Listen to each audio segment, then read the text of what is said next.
You look about right.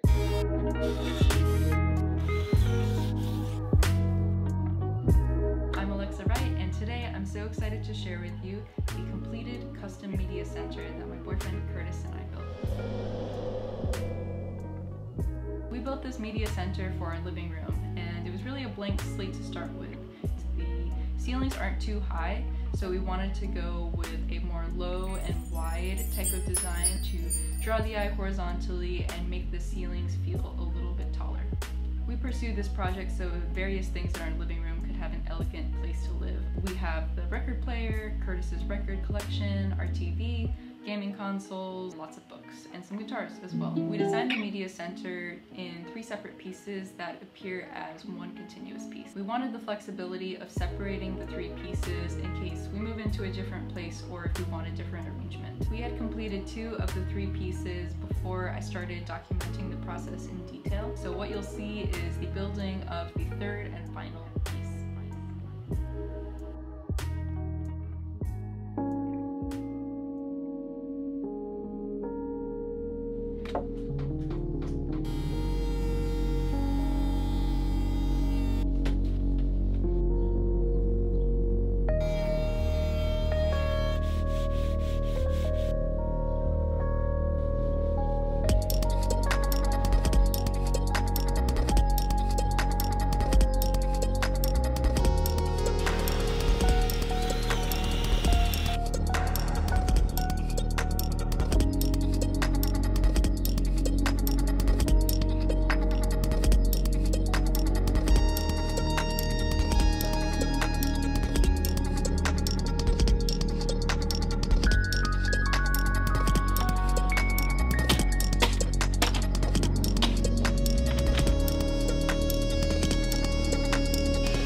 Thank you.